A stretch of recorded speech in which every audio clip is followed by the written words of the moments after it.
por la palabra, por usted para que reciba. Oremos por todos, ¿sale? Vamos a poner este tiempo en manos de Dios. Señor, te damos gracias, papito, porque hoy podemos estar nuevamente aquí, Señor, y reconocemos que a lo largo de la semana tú has sido muy bueno, Padre. Y hoy tenemos la oportunidad de venir, de reunirnos como hermanos para rendirte alabanza, para rendirte adoración, pero también para poder crecer, Señor, en el conocimiento de tu palabra, Señor. Pedimos que abras nuestro entendimiento, nuestros oídos, Señor, que tu Espíritu pueda hablar hoy, Señor, lo que nuestro corazón, nuestra alma, nuestro espíritu necesita escuchar de parte de ti. En el nombre de Jesús, amén. Ahí están. Bueno, quiero comenzar con una porción que conocemos, que yo creo que es muy conocida por todos y que incluso la estuvimos estudiando en estos días en los altares. Y es Juan 4. ¿De qué habla Juan 4? A ver si se acuerdan. ¿No? ¿Nadie sabe? Juan 4 desde el 20. ¿Sí es el 20? Sí. Bueno, el capítulo de Juan 4 empieza con la historia de Jesús y la mujer samaritana, ¿no? Es este encuentro que tiene Jesús con la mujer samaritana. Pero vamos a leer a partir del versículo 20 hasta el 26. Y dice así. Dice: nuestros padres adoraron en este monte y vosotros decís que en Jerusalén es el lugar donde se debe adorar. Jesús le dijo: mujer, créeme que la hora viene cuando ni en este monte ni en Jerusalén adoraréis al Padre. Vosotros adoráis lo que no sabéis, nosotros adoramos lo que sabemos, porque la salvación viene de los judíos. Mas la hora viene y ahora es cuando los verdaderos adoradores adorarán al Padre en espíritu y en verdad, porque también el Padre tales adoradores busca que le adoren. Dios es espíritu y los que le adoran en espíritu y en verdad es necesario que adoren. Le dijo la mujer: sé que ha de venir el Mesías llamado el Cristo. Cuando Él venga nos declarará todas las cosas. Y Jesús le dijo: yo soy el que habla contigo. ¿Sale? Sí nos sabíamos ya esta porción, ¿verdad? Hemos escuchado mucho sobre esta porción y sobre todo el versículo 23 donde dice que, ¿dónde dice? Cuando los verdaderos adoradores, en que los verdaderos adoradores adorarán al Padre en espíritu y en verdad. Esta es una porción que yo he escuchado a lo largo de toda mi vida, casi 40 años escuchándolo, y la verdad es que no tiene mucho en la que Dios empezó como a hacer clara esta palabra para mí. Sí, no sé si les ha pasado que hay versiones o versículos que ustedes leen y escuchan y como que ya se los saben o los tienen muy familiarizados, pero llega un momento en que hacen clic con tu vida, ¿no? Empiezan a realmente tomar ese valor, esa importancia en tu vida personal y deja de ser solamente una palabra escrita, una palabra leída y empieza a ser una palabra viva, ¿sí? Y esta palabra Jesús la habló hace muchísimos años con una mujer con la que, según las costumbres de ese momento, no debería ni siquiera de haber hablado, ¿no? Le dio una revelación muy grande a una mujer con la que ni siquiera fue bien visto que le dirigiera la palabra, ¿sí? Y esta historia, si ustedes se acuerdan un poquito atrás, empieza Jesús pidiéndole agua y luego la mujer le dice que por qué le pide a ella, y Jesús le empieza a revelar aspectos de su vida privada que yo no sé si a ti o a mí nos pondrían incómodos. ¿O a quién le gusta que vengan y le platiquen su vida privada así nada más un desconocido? Yo creo que si ni tus conocidos, si ni cuando tu mamá, tu papá, tu marido, tus hijos te dicen algo, tú no reaccionas así: sí, gracias, lo recibo de parte de, pues, ¿verdad que no? O bueno, yo al menos no soy tan así. Igual no te digo nada, pero sí me incomodo y sí así como que te sonrío con cara de decirte: ¿qué metiche? ¿No? O sea, ¿por qué te importa, no? O sea, la verdad no es muy agradable. Y esta mujer, yo no sé si ya estaba muy acostumbrada a que le dijeran sus verdades, o si ya su estilo de vida ya no representaba una incomodidad para ella, pero Jesús le acaba de decir: 5 maridos has tenido y el que tienes no es tu marido. En palabras muy bonitas, pero realmente le dijo: has sido muy promiscua, has sido muy ligera con tu vida, ¿sí? Has estado en adulterio. Y la mujer, en lugar de, no sé, en ese momento reaccionar y decir, la verdad sí, no lleva una vida correcta, necesito de Dios, necesito esto, ¿cuál fue la reacción de la mujer?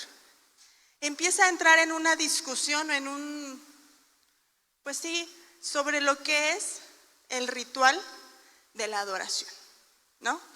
Y no sé si nos ha pasado, yo creo que sí, a mí me ha pasado, no les voy a decir cuándo, pero sí me ha pasado, que tú sabes que tu vida no está en las mejores condiciones y a pesar de que Dios viene y te dice, hey, aguas con esto, oye, yo estoy viendo esto en tu vida, o a veces hasta la gente viene y te dice, oiga hermano, fíjese que yo he sentido, o yo lo he visto, o recibes una instrucción, una exhortación y tú estás pensando por acá, no, sí, pero el domingo me toca ir a servir, pero el domingo tengo que llegar a la adoración.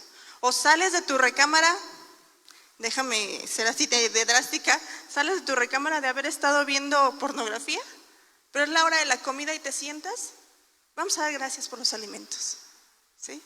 Más preocupado por el ritual que por la condición de tu corazón. Y eso fue lo que le pasó a esta mujer. Le están exponiendo la condición de su corazón y ella le dice, sí, pero dime dónde tengo que ir a adorar. ¿Cuál es el ritual que tengo que seguir? ¿En qué sí voy a ser correcta en esta forma de adorar? Y a veces como iglesia cristiana hemos estado muchas veces en esta condición, en donde nos enfocamos y pensamos que es más importante el lugar, la forma, los medios, el que lo dice, el que no lo dice, a la condición de mi corazón, ¿sí? Literalmente esta mujer samaritana tenía una mezcolanza cultural de mucho tiempo atrás, ¿no? Ella le está diciendo en este monte o en aquel monte, porque para el pueblo samaritano el monte, si me equivoco, era el monte Gerizim, donde ellos iban y hacían sus cultos de adoración. Y si ustedes se remontan muchos años atrás en la historia, Samaria había sido la capital del reino de Israel. ¿Sí se acuerdan que el reino se dividió?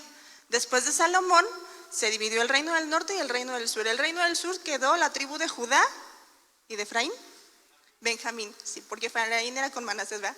Y en el sur quedó el reino de Israel, sí, con todas las demás 10 tribus, sí. Y ahí la capital de ese reino fue Samaria. Quiere decir que esta mujer probablemente tenía descendencia de Efraín y Manasés por la región en donde vivía.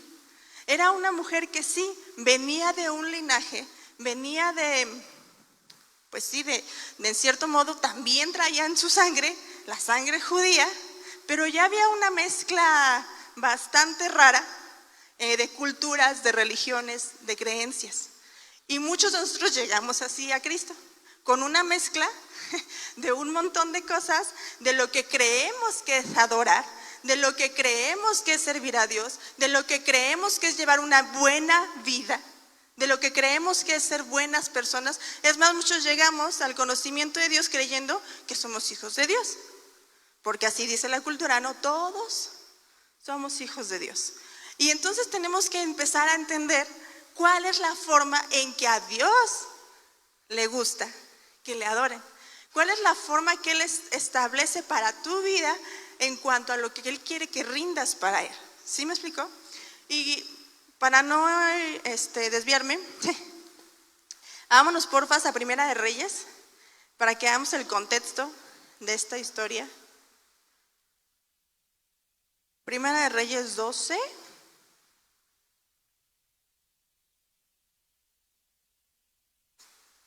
Primera de Reyes 12:25. Este es el primer rey, después de la división de los reinos, es el rey que quedó en el norte, en el reino del norte, que fue Israel, ¿sí? Y se llamaba Jeroboam. Y dice ahí, en mi Biblia está titulado El pecado de Jeroboam. Y vamos a leer, dice, entonces reedificó Jeroboam a Siquem en el monte de Efraín y habitó en ella, y saliendo de allí reedificó a Penuel. Y dijo Jeroboam en su corazón, ahora se volverá el reino a la casa de David, si este pueblo subiera a ofrecer sacrificios a la casa de Jehová en Jerusalén, porque el corazón de este pueblo se volverá a su señor Roboam, rey de Judá, y me matarán a mí y se volverán a Roboam, rey de Judá. Acuérdense que en Judá, en esa parte de allá, es donde Dios había establecido su casa, ¿sí? El templo donde los hijos de Dios, el pueblo de Israel, iba y ofrecía sacrificios, iba y ofrecía adoración. Entonces Jeroboam dice, en su corazón, o sea, en su mente, en su conveniencia, en sus imaginaciones, no sé, dijo, si los dejo que se sigan yendo a adorar para allá, pues al rato se me van a voltear y se van a querer quedar con el rey de allá y a mí pues me van a dar cuello, ¿sí? Y entonces, ¿qué hizo? Él muy sabio y muy inteligentemente dice, y habiendo tenido consejo, hizo el rey 2 becerros de oro y dijo al pueblo, bastante habéis subido a Jerusalén, he aquí tus dioses, oh Israel, los cuales te hicieron subir de la tierra de Egipto. ¿Les suena familiar esa porción? ¿Sí? Algo así pasó en el Éxodo, ¿se acuerdan? Aquí está tu becerrito, este es tu Dios, ¿para qué esperas que descienda del monte? Tú aquí adóralo. Algo así hizo Jeroboam. Y puso uno en Betel y el otro en Dan. Y dice, y esto fue causa de pecado, porque el pueblo iba a adorar delante de uno hasta Dan. Y luego dice que también hizo casa sobre los lugares altos y agarró y hizo sus propios sacerdotes, que no eran de los hijos de Leví, ¿sí? Bueno, ya ustedes si quieren le siguen leyendo. Pero este señor, en su entendimiento, les proveyó a su pueblo una forma de adoración, ¿sí? El pueblo de Israel estaba acostumbrado a hacer rituales de adoración. Estaba muy habituado a presentar sacrificios para adorar a su Dios. Entonces, digamos que lo que les cambió fue el lugar. Les empezó cambiando el lugar, pero el ritual no se los cambió mucho. A fin de cuentas ellos tenían que subir, tenían que ir, tenían que dar ofrendas. ¿Qué más necesitan? ¿Sacerdotes? Ah, bueno, te consigo sacerdotes. No como Dios había estipulado, no como Dios lo había hecho, pero te consigo y te pongo sacerdotes para que no te sientas tan perdido, ¿no? Y entonces ahí estaban los sacerdotes que él llamó, ¿no? A los que él quiso poner. ¿Estaba medio mal este señor? No medio, muy. Estuvo muy mal lo que hizo. Dice, si tú lees después la historia de los reyes, rey tras rey en Israel, dice, e hizo lo malo ante los ojos de Jehová, porque anduvo en los caminos de Jeroboam su padre. Rey tras rey repitieron lo que Jeroboam hizo.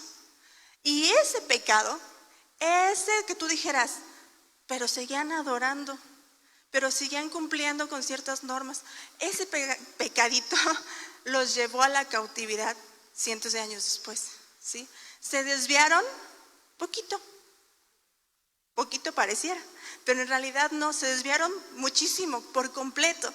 Sin embargo, si tú lees ahí, dice que entonces ellos subían a adorar, ¿sí? ¿El pueblo de Israel adoraba? Sí. ¿El pueblo de Judá adoraba? Sí. Los dos ofrecían adoración. ¿A quién la ofrecían? Era la diferencia, ¿sí? Y estamos hablando del pueblo de Dios, ¿sí? No se está refiriendo a los gentiles. Los gentiles de hecho hacían eso también. Y esa era la parte de lo que Dios se enojó, porque oye, te estoy diciendo que te extermines a todos estos porque hacen esto que es malo ante mis ojos, y resulta que tú repites lo mismo que ellos están haciendo, ¿sí? Y muchas veces en la iglesia o en el pueblo de Dios hay estos dos tipos de adoradores. Tú puedes hacer todo el ritual de adoración, pero tal vez estás adorando un becerro de oro. Porque vienes, te cambias, te bañas, espero.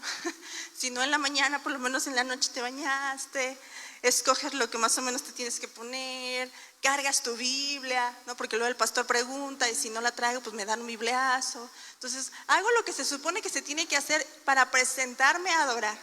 Pero a veces mi corazón no está correcto. Y entonces esa adoración no es hacia Dios, el Dios verdadero.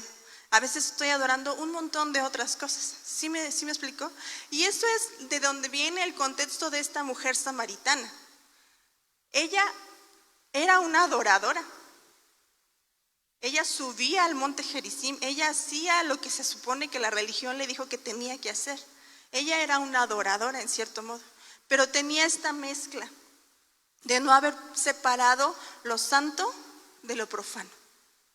Y cuando nosotros no separamos lo santo de lo profano, vivimos en un engaño llamado religión. La religión es una mezcla entre lo santo y lo profano que nos lleva a alejarnos por completo de la verdad de Dios, ¿sí? Ahora, yo pienso, por ejemplo, en el pueblo de Israel en este momento con Jeroboam. El pueblo de Israel le faltó entendimiento, porque tal vez sí sabían lo que tenían que hacer. O sea, ellos sí sabían que era, se me fue el nombre, Jerusalén. Sí, gracias. Ellos sí sabían que tenían que ir a Jerusalén. Ellos sí sabían que era la tribu de Leví la escogida. Ellos sí sabían toda esta parte que Dios había estipulado. Pero entonces, ¿qué les pasó? ¿Por qué asumieron lo que el rey les impuso y no buscaron ellos mantenerse o continuar con lo que Dios había mandado? ¿Saben? A veces es conocimiento nada más acá de que lo he escuchado, pero no estoy convencido de, ¿no? Y entonces cuando no hay un convencimiento en mí de que eso que Dios está mandando es lo bueno y lo correcto para mi vida, lo voy a tratar de ajustar a como mejor me acomode, ¿no? Claro que no todos. Ya después tú puedes leer y ver que Dios siempre estuvo guardando gente que sí quería buscarle de corazón. Incluso dice más adelante que hubo muchos de esta parte del reino que se fueron hacia Judá, porque ellos sí querían seguir adorando y ofreciendo lo correcto en Israel, en Jerusalén, ¿sí? Pero aún así fueron engañados. Y llegamos muchos años después a la historia de la mujer samaritana, y esta mujer seguía en ese engaño. Esa mujer seguía bajo el pecado de ese hombre, de ese primer rey, ¿sí? ¿Y qué pasa entonces cuando nosotros en nuestro corazón tenemos ese engaño? Les decía yo hace ratito, concebimos la religión y entonces nos convertimos en seguidores de una religión, en adoradores en base a una religión, nos convertimos en hijos de la religión. Porque quizás sí en el entendimiento de que somos hijos de Dios, pero no en una práctica real de la adoración hacia el verdadero Dios. Y nos convertimos en hijos de la religión. Y eso es uno de los grandes riesgos de la idolatría. Ahora, cuando yo te hablo de idolatría y hablamos de este pueblo, yo no sé si te suena familiar a un pueblo donde vivimos. No sé si como que logras captar en dónde está nuestro país, nuestra nación, ¿no? Y tú podrías pensar, no, si nuestra nación es una nación idólatra. Nuestra nación se ha levantado becerros de oro y ha hecho un montón de cosas. Sí, pero mucho de eso se infiltra en la iglesia. En la cultura en la que tú y yo traemos a este lugar, a la casa de Dios, empezamos a meter la idolatría, ¿no? Vamos a leer un salmo que yo creo que ya también te lo sabes, pero de todos modos lo vamos a leer. Déjenme ver, ¿dónde está Salmo? Salmo 115.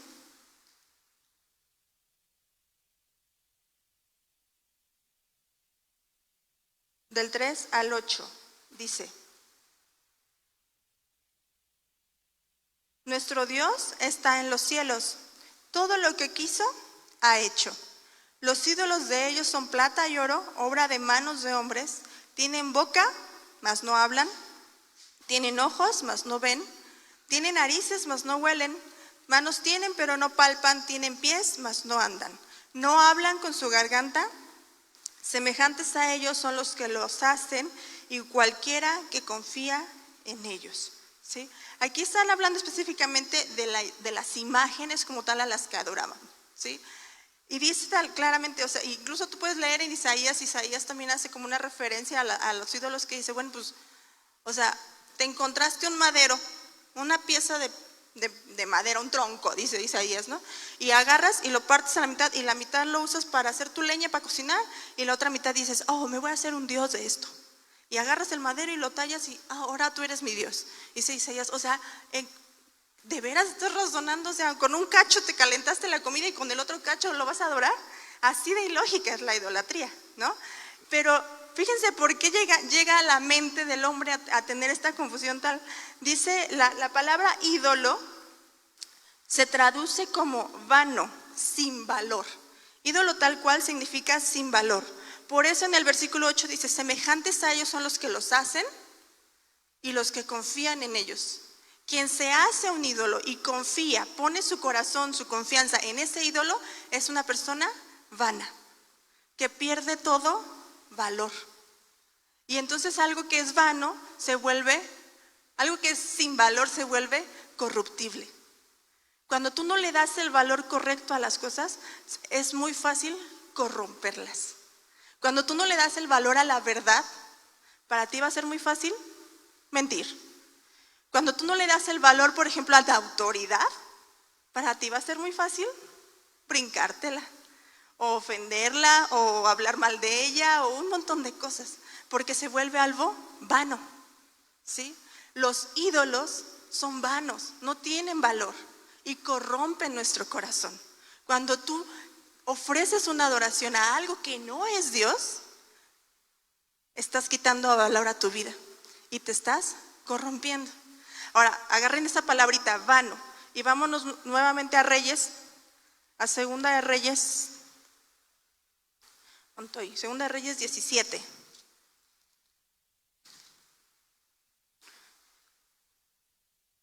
En el 15, bueno, desde el 14. Aquí precisamente es la caída de Samaria. Después de que Jeroboam hizo todo su relajo, Dios la verdad tuvo mucha paciencia con el pueblo de Israel, pero llegó un punto en el que dijo, ya, el castigo llega y llegó, y entonces Samaria es sitiada por Asiria y la conquistan y son llevados cautivos. Y dice en el versículo 14, dice, mas ellos no obedecieron, antes endurecieron su cerviz como la cerviz de sus padres, los cuales no creyeron en Jehová, y desecharon sus estatutos y el pacto que él había hecho con sus padres y los testimonios que él había prescrito a ellos, y siguieron la vanidad y se hicieron vanos, y fueron en pos de las naciones que estaban alrededor de ellos, de las cuales Jehová les había mandado que no hicieran a la manera de ellas. La idolatría los llevó a ser completamente corruptos. Ya en ese punto era un pueblo corrupto, que había perdido todo valor. Todo lo que era bueno, todo lo que era santo, todo lo que era divino, lo corrompieron. Dejaron de valorar a su Dios, ¿sí? Dejaron de darle ese valor a aquel que dice, un montón de veces les repitió, el que te sacó de la tierra de Egipto, el que te sacó de la esclavitud, el que te trajo a nueva tierra, el que te dio promesas, el que te prometió vida. Valió chetos, ¿sí? Porque empezaron a poner su corazón en ídolos, en ídolos. Y a veces, y lo hablo en primera persona, no sienta a nadie personal, pero si te queda, pues te lo acomodas. Pero después de tantos años en la iglesia y en la vida cristiana, podemos llegar a ser así de vanos, porque empezamos a acostumbrarnos a la tradición, a la costumbre, al ritual, al hábito, ¿no? Hace ratito acabamos de hacer un rito, si le quieres llamar así, religioso, ¿no? En el que te levantaste, tomaste un pedacito de galleta, tomaste un vasito de jugo de uva, porque no nos dan vino. Bueno, un día de estos que todos seamos bien santos y nadie flaquee con el alcohol, nos van a dar vino del bueno. No se crean. Y tú te levantas a veces en automático, no sé si te ha pasado, pero a veces es la Santa Cena, y te levantas y no hay algún momento de conciencia de decir, ok, mi vida está correcta como para levantarme y decir, sí, voy a recibir este sacrificio de parte de Jesús. O sea, de verdad estoy entendiendo que la sangre de Jesús cubre mis pecados. En verdad le estoy dando el valor a este pedacito que representa la carne de Jesús, que le dolió todo, que sufrió todo. ¿Sí o no? A veces no. A veces no, a veces te paras y yo que traigo, ahorita ya más o menos ya no son tan latosos, pero cuando estaban chiquitos, estás ahí como que, no, cállate, y que siéntate, y que espérame. Ay, sí, Señor, amén, gracias Jesús por el cuerpo. Y no estás en el entendido de lo que estás haciendo un rito, estás cumpliendo con un ritual, no estás dando una adoración ni en espíritu ni en verdad. Y a veces sentimos que simplemente con cumplir y seguir manteniéndome en ciertas situaciones, como que ya mi conciencia se aplaca, ¿a poco no? Ya estoy más, o sea, no falta el domingo, ya con que no falta el domingo. Mire, hermano, no me venga a pedir que arregle mi vida, ya con que no falte el domingo. Y no es así, no es así. La verdad es que tu adoración tiene que ir más allá de solamente cumplir con ciertos rituales, con ciertas costumbres. Tenemos que, yo no sé, lo escuchamos mucho, pero a veces de verdad nos cuesta trabajo salirnos de este concepto de alabanza, adoración igual a música, ¿no? Porque hasta lo mencionamos, es el tiempo de la alabanza, es el tiempo de la adoración. Cuando tú dices, es el tiempo de la adoración, ¿a qué te refieres? Al tiempo en que se suben, cantan, tocan, nos dirigen y entonces tú te concentras y das adoración. Pero es un tiempo. Es un tiempo. Después de este tiempo de alabanza y adoración siguió el tiempo de los diezmos. Ese también es un tiempo de adoración. Después siguió el tiempo de la palabra. Este también es un tiempo de adoración. Después siguió el tiempo en que yo salí a darle clases a los niños. Ese es mi tiempo de adoración. Después es el tiempo en el que salgo y voy con mi familia y amo a mi esposa, amo a mi esposo, cuido a mis hijos. Ese es un tiempo de adoración. ¿Sí me explico?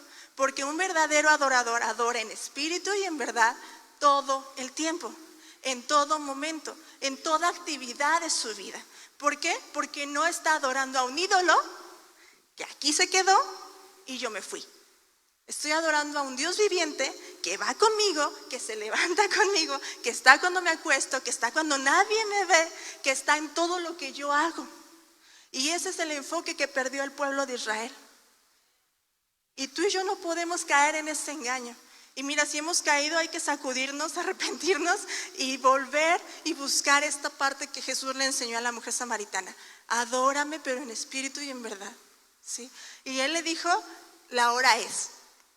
Desde ese momento que Jesús pisó la tierra, fue esa ventana de oportunidad para todo aquel que creyera de poder entrar en esa adoración verdadera, en esa adoración genuina. No estoy diciendo que sean malos los tiempos que le damos a la música, no sé, no es malo ciertos rituales. Por ejemplo, esta cuestión de la Santa Cena es una ordenanza, sí o sí la tengo que hacer, ¿sí? Es una ordenanza. El diezmo también, son cosas que yo tengo que hacer porque Jesús las estipuló y las enseñó que las hiciéramos y mantienen mi vida en cierto orden, ¿sí? Pero cuando ya hago de eso un ídolo, ahí está el problema, ahí está el peligro para mi vida. El peligro en donde puede empezar a corromper, ¿sí? Y corrompemos las cosas santas. A lo que Dios le ha llamado santo lo empezamos a corromper. Y entonces empezamos a vivir en una dualidad, ¿sí?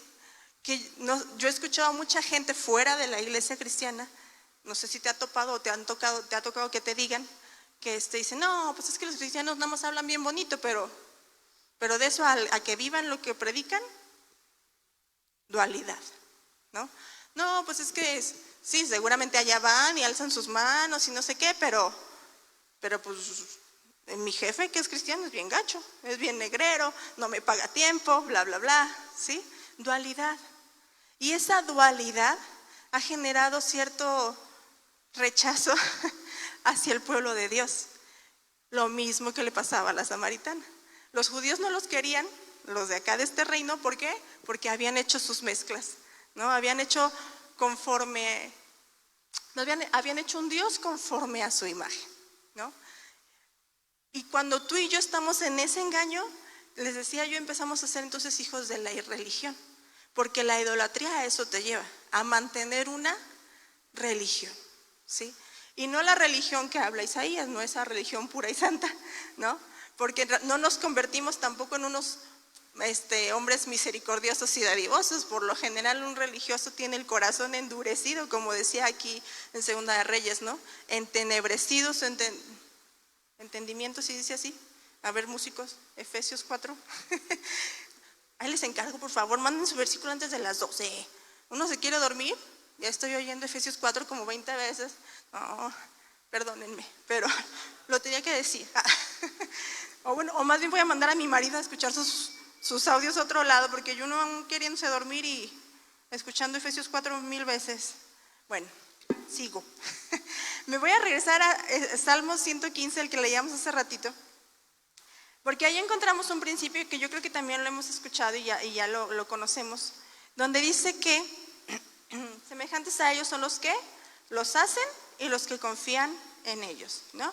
Entonces tenemos un principio de la adoración que dice que te asemejas o tú tomas la forma o la imagen de a quien adoras, ¿sí? Si para ti ese ídolo es tu objeto de adoración, vas a tomar la imagen y semejanza de ese objeto de adoración. O sea que te vuelves un sordo, ciego, mudo, torpe, testarudo. No va, eso es otra cosa. ¿Qué dice? No oigo, no huelo, no palpo, no ando, no hablo, ¿sí? Porque me asemejo a lo que adoro. Ahora, eso es hacia los ídolos. Si tú con entendimiento adoras a un Dios vivo, adoras al Dios real, quiere decir que yo me tengo que asemejar a lo que adoro, ¿sí? Entonces, los hijos de la religión se asemejan a un ídolo. El hijo verdadero, el hijo de la adoración, se asemeja a Cristo, ¿sí? Cuando tú eres un adorador, como decía ahí, en espíritu y en verdad, tienes una semejanza a Cristo. ¿Sí o no? ¿Sí somos? ¿Sí eres semejante a Cristo? ¿Sí estamos reflejando la gloria de Jesús? La gloria de Jesús, su carácter y su poder. Porque la adoración me tiene que asemejar a Jesús en poder, me tiene que asemejar a Jesús en carácter, me tiene que asemejar a Jesús en gloria. Y cuando Jesús reflejaba esa gloria, ¿para quién iba? Para el Padre. Cuando Jesús hablaba y hacía milagros y manifestaba todo ese poder, la gloria iba para el Padre. Cuando Jesús en su carácter amaba, tenía misericordia, era compasivo, ¿para quién iba la gloria? Para el Padre. Esa es la adoración verdadera. Cuando toda la gloria se la lleva el Padre, ¿sí? Entonces, cuando nosotros tenemos esa verdadera y genuina adoración, tú tienes que ver en tu vida y analizar si hay semejanza de Cristo en ti. Porque si llevamos muchos años viniendo a un tiempo de adoración, pero no me asemejo a Jesús, probablemente nos estamos equivocando de adoración. Sí adoro, pero quién sabe a qué, o quién sabe a quién, ¿sí? Tal vez tu adoración es el ritual, pues la costumbre, la religión, o tu objeto de adoración puede ser tu ministerio, tu servicio. Pero si no hay semejanza de Cristo en nosotros, creo que estamos cerrando entonces nuestro objeto de adoración, ¿sí? Cuando yo no puedo dejar de ser corruptible, hay un ídolo por ahí que no he derribado. ¿Se acuerdan lo que nos enseñaba el negrito la semana pasada? Que precisamente hablaba del rey Josías. Que el rey Josías, cuando tú lees su historia, es una semejanza de Cristo, ¿sí? Unos cuantos reyes atrás, creo que fue Manasés, si no me equivoco. Manasés fue el que la regó, ¿no? Así que hizo barbaridades medias. Y lo que hizo Jeroboam, dices, ay, no manches, ¿cómo se le ocurre? Pues Manasés fue peor todavía. Porque Manasés no nada más dijo, voy a levantar acá en este cerro. No, Manasés fue y los metió al templo de Dios. Ahí mismo fue y les puso, pues aquí se supone que habita Jehová, pero si no quieres adorar a Jehová, también está Acera, también está Baal, también está... Y los metió a todos ahí juntos, ¿no? Pero antes de Manasés fue Ezequías. Y Ezequías dice que fue un hombre conforme al corazón de Dios. Dice que fue un buen rey, que buscó hacer lo correcto. Al final tuvo su desliz, la regó, se le subió un poquito el orgullo. Y Dios le habla y le dice, voy a destruir todo esto. Y tus hijos, tus hijas van a ser llevados cautivos. Reyes antes Dios ya había dado un decreto, ¿no? Un decreto real, irrevocable, Y Dios ya había advertido que iba a venir cautividad también para Judá, porque en ese momento Israel ya había sido también conquistado, ¿sí? Y viene después, 3 reyes después, Josías. Y Josías se levanta como un tiempo de gracia. El reinado de Josías fue un tiempo de gracia para el pueblo de Judá, donde ellos tuvieron la oportunidad de arrepentirse, de reparar lo que estaba mal, de derribar sus ídolos y de buscar de verdad con todo el corazón al Dios verdadero. Y cuando tú y yo venimos a Dios, entramos en ese tiempo de gracia. Por eso Josías representa esa parte de Jesús, ¿no? Jesús fue el tiempo de gracia, porque Dios ya estipuló, ya decretó un juicio para esta tierra. Ya está. Él va a venir y va a juzgar, ¿sí? Pero en ese decreto, tú y yo podemos entrar en un tiempo de gracia a través de Jesucristo. Pero cuando Jesús viene y te ofrece esa gracia, te va a decir: repara, quítame tus ídolos, derriba todo aquello a lo que tú le has puesto nombre de Dios que no es Dios, y vuélvete de todo corazón, ¿sí? Eso es lo que Dios te da la oportunidad en este tiempo de gracia. El tiempo de gracia no es para que tú hagas planes de tener una muy buena vida aquí en la tierra en lo que Jesús regresa. El tiempo de gracia no es para que te la pachangues y digas: bueno, un día leo mi Biblia, otro día no, vamos a hacer eventos, vamos a hacer un montón de cosas para la iglesia. Para eso no es el tiempo de gracia. El tiempo de gracia es para que haya una restauración en tu vida, una reforma en tu interior, para que entonces cuando venga ese juicio, cuando venga ese decreto, tú puedas ser hallado fiel. Puedas ser hallado fiel. Tu corazón pueda ser probado y decir: sí, tú si estás de este lado, tú te vienes para acá, ¿sí?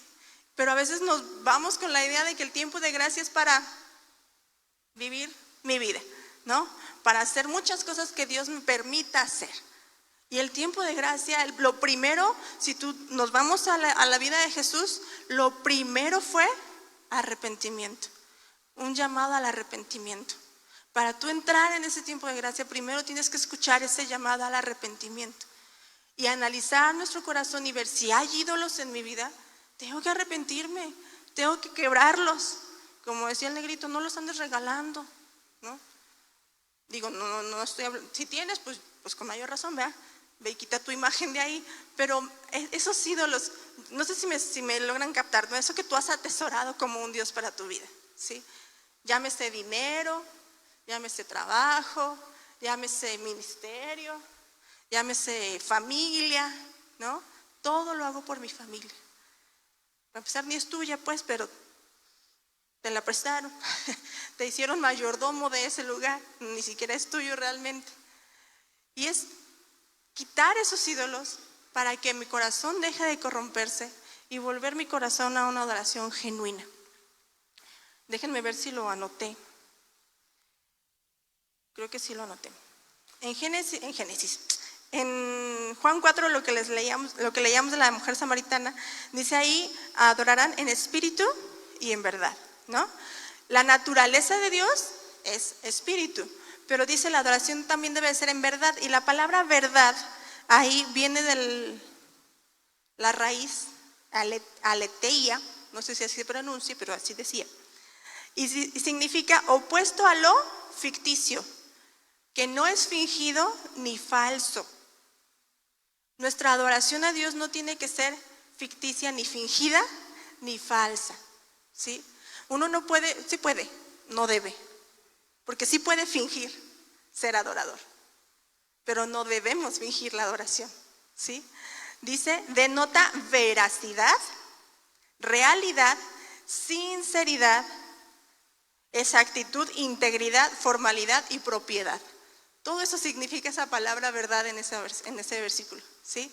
Tú tienes que venir sin fingimientos, sin falsedades, tienes que ser veraz en lo que estás adorando, ¿sí?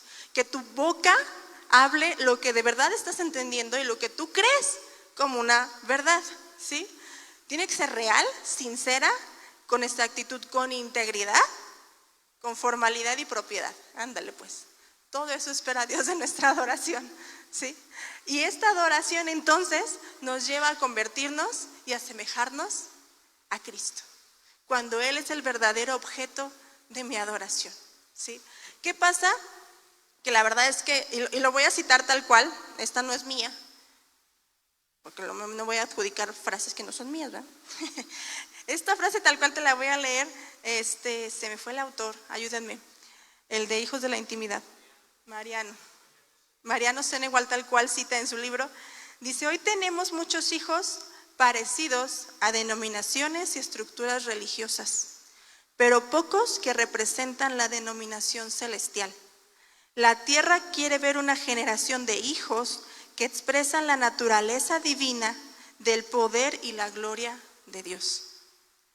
Cuando tú te ves ante un espejo, ¿reflejas ese poder y esa gloria o te pareces más a una denominación, a una estructura religiosa? Y es feo, es gacho y es feo, porque estamos tan acostumbrados a ver esa imagen que se te hace natural verte así, ¿sí? Yo me acuerdo la primera vez en mi adolescencia cuando levanté las manos, porque a pesar de que crecí en una iglesia cristiana, toda mi vida estuve ahí, no levanté mis manitas así en un tiempo de alabanza hasta que tenía como 13 años, estábamos en Cholula, en una reunión, ni siquiera de domingo, de miércoles, me acuerdo muy bien, porque en mí había como una, pues aparte de vergüenza, no sé cuántos les ha dado vergüenza empezar a hacer una expresión de adoración, o a todos les ha salido así, ¡wow! La verdad es que no creo, ¿no? Ni a mi marido, así lo ven ahorita, pero hace muchos años no movía ni el pie, ¿a poco no? Santo, así nomás, no movía nada, pero a mí había una vergüenza de decir, ¿cómo me van a ver? Así como que levantando la mano, o sea, y como para qué, yo decía, como para qué la voy a levantar si Dios ya sabe. Dios sabe que aquí en mi corazón yo estoy rendida, ¿no? O sea, Dios, y cuando lo hice por primera vez, porque mi mamá, mi santa madre, luego de repente sí insistía, es que no las veo adorando, es que no te veo levantando tus manos, es que no te veo que danzas, es que no te veo que no sé qué. Y yo decía, pues ¿para qué me quieres ver? Pero bueno, cuando por fin hubo ese entendimiento, ¿no? Y lo haces, y luego dices, pues no parece que nadie me ve, entonces la puedo mantener, si la hago más. Y empiezas a experimentar contigo mismo estas formas y estas expresiones de adoración, ¿sí? Hay algo que se rompe en nuestro interior, hay algo que empieza a, como ese caudalito de río que ahí estaba, que porque como seres espirituales nacimos para adorar, ¿no? Y entonces el espíritu busca ese canal natural por donde fluir para la adoración, pero a veces nosotros como que le ponemos topes, ¿no? Y cuando logras romper eso es como que el río agarra otra vez su cauce, el cauce natural, y se va por ahí y empieza a fluir la adoración, ¿sí?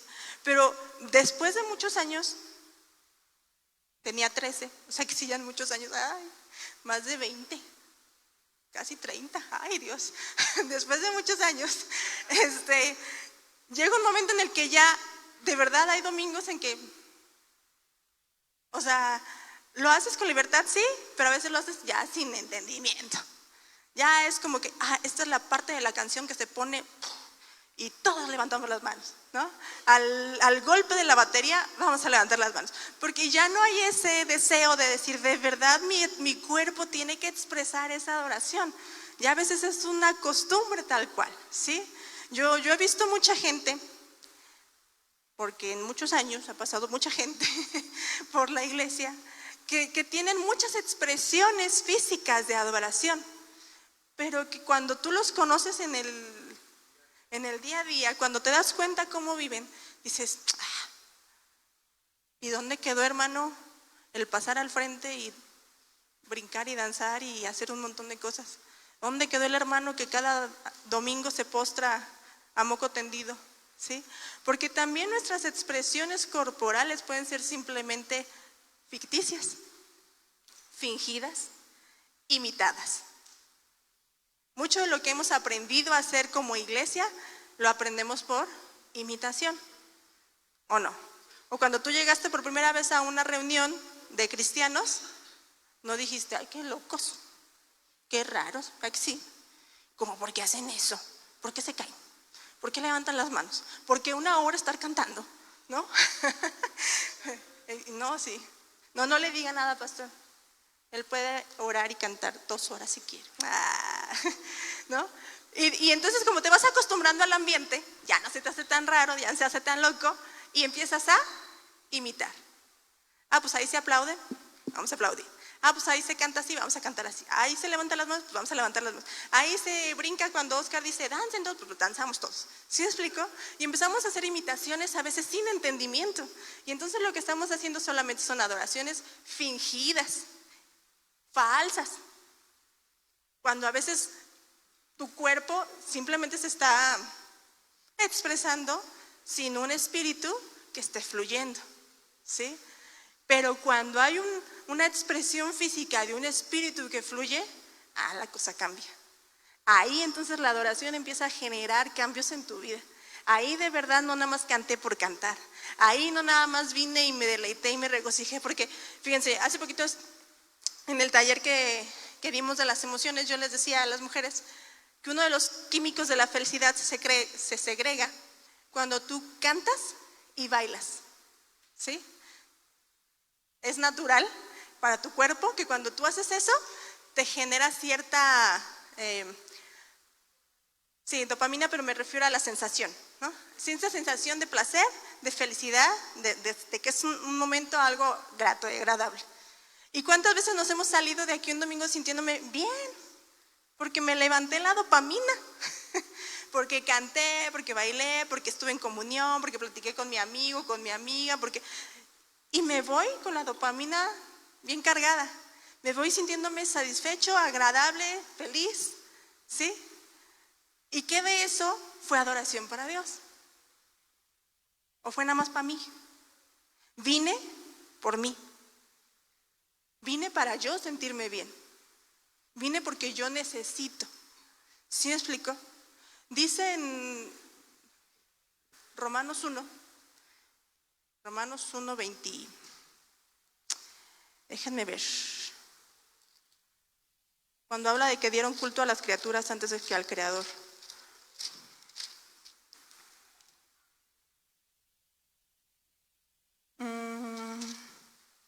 Romanos 1:25. Ya que cambiaron la verdad de Dios por la mentira, honrando y dando culto a las criaturas antes que al Creador, el cual es bendito por los siglos. Amén. ¿No? Y bueno, ahí mismo también dice que se hicieron imagen o figura de hombres, de cuadrúpedos, de aves y de no sé cuánta cosa. Pero dice, están dando culto a la criatura en lugar de al Creador. ¿Y cuántas veces damos culto a la criatura? A yo. ¿Cuántas veces ese ídolo se llama yo? Mi yo. Lo que yo quiero, lo que yo necesito, lo que para mí es correcto, lo que a mí me hace sentir bien. Y entonces le doy culto a la criatura, no al Creador. Y muchas veces lo que hago en mi vida cristiana lo hago por mí. No lo hago realmente por Dios. Decimos, porque sí lo decimos en el lenguaje, no, todo es para el Señor. Mi servicio es para Dios. Pero cuando en tu servicio nadie te dijo gracias y te agüitas y hasta hablas mal del que no te dio las gracias, ¿eso fue para Dios o fue para ti? Cuando tú sientes que tienes que hacer las cosas por temor, porque si no vas a ser condenado, vas a ser rechazado, vas a ser no sé qué, ¿eso que diste en adoración fue para Dios o fue para ti? ¿Ese culto fue para el Creador o fue para la criatura? ¿Sí? Y es una línea delgadita, porque engañoso es el corazón. Engañoso es el corazón. Por eso es que necesitamos vivir pegados a esta palabra. Necesitamos vivir comiendo la palabra, meditando la palabra, ejercitando la palabra. En Deuteronomio Moisés les dijo, óyela, apréndetela, medítala y practícala. 4 cosas que son necesarias que hagamos con la palabra.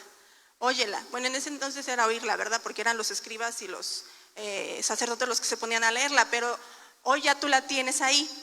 Espero que ahí la tengas, ¿no? Y entonces es, léela, apréndetela, medítala y practícala. Eso es tener entendimiento de la palabra.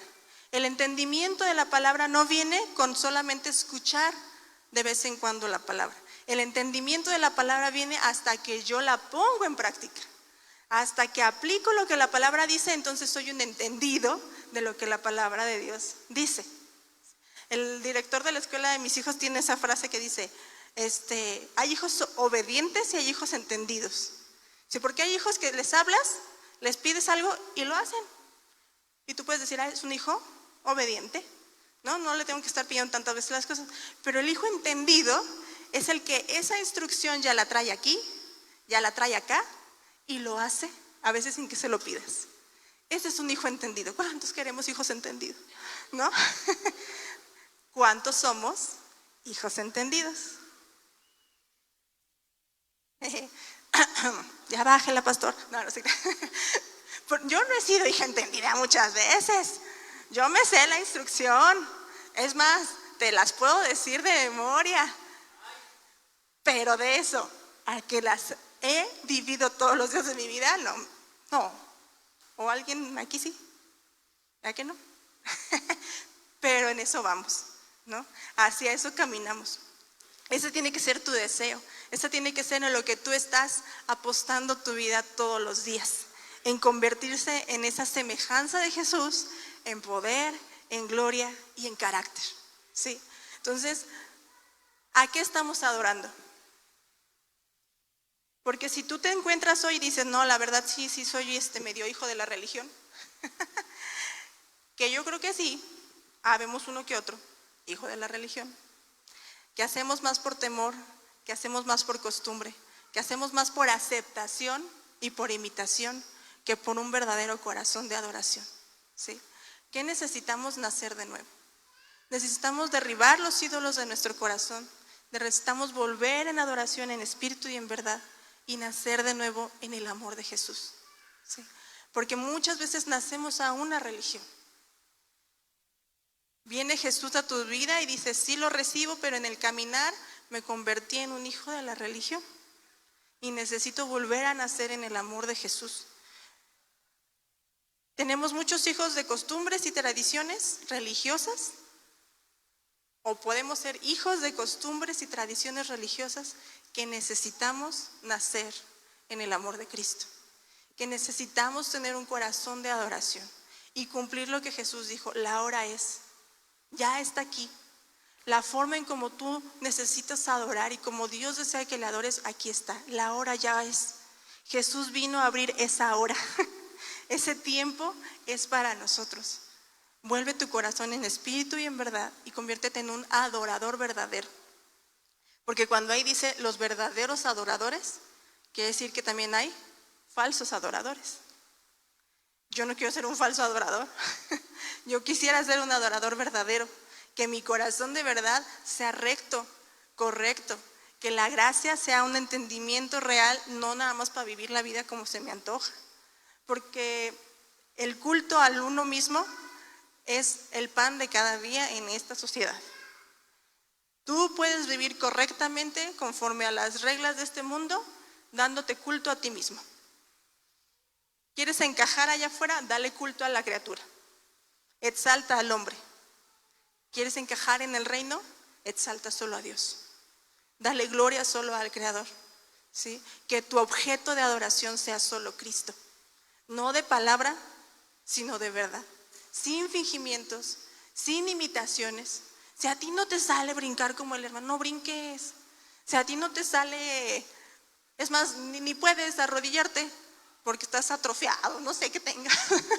Pues no lo hagas en ese sentido de imitación, ¿sí? De decir, es que como no me postro, pues yo una vez escuché una predicación donde no sé si era pastor, la verdad no sé qué era el que estaba predicando, dijo, es que todo aquel que no se arrodilla nunca ha adorado a Dios, porque la adoración tiene que ser con tus rodillas. Y entonces yo dije, no manches, pues mi pobre abuelito ya valió. Digo, porque yo sí me podía arrodillar, ¿verdad? Pero mi abuelito ya en silla de ruedas, yo decía, pues pues ya lo fregó, pues pobrecito no está adorando porque no se puede arrodillar. ¿Sí me explico? O sea, no tenemos que llegar a ese extremo de decir, o sea, si no hago esto, no, o sea, tu corazón, ¿cómo está tu corazón? Con ese entendimiento, con esa gracia que Dios nos ha dado, ¿cómo está tu corazón? No tengo que falsear nada. Es más, ni siquiera tienes que falsear cuando vienes delante de Dios. Tú sabes cómo vienes. ¿Para qué falseas si te pones en modo worship? No seas falso. Yo a veces en mis oraciones, en mis devocionales, en mis devocionales, perdón, me disculpo con todos los aficionados del worship, ya se me fue el avión. En mis devocionales a veces estoy leyendo y a mí se me hace como muy normal pensar que Dios ahí está, que el Espíritu Santo pues ahí está, ¿no? Y no tengo que cerrar mis ojos y empezar, oh Padre, no, estoy leyendo, no manches Dios, ¿en serio es esto? A ver, explícame. O sea, yo estoy hablando como si Él estuviera allí, ¿no?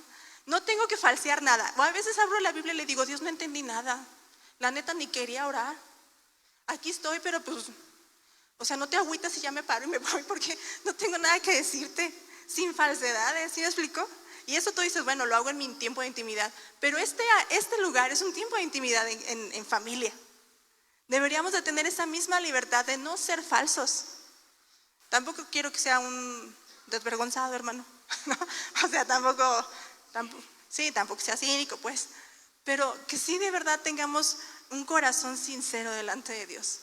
Y que si llega un momento en el que yo llego aquí y no tengo de verdad en mí nada, no tengo ni ganas de cantar, pueda ser sincero con Dios. Y esa sinceridad es adoración. Porque estás hablando en verdad. Que cuando en verdad mi corazón está explotando de alegría, no me limite a nada más hacerle así, sino pueda expresarlo, porque entonces eso es la verdad de lo que yo estoy sintiendo para Dios. ¿Sí me explico? Necesitamos volver a la adoración genuina, que no se limita a un tiempo de adoración, sino que es una vida constante de intimidad, enamorados de aquel que nos llamó. Cuando tú estás enamorado de Jesús,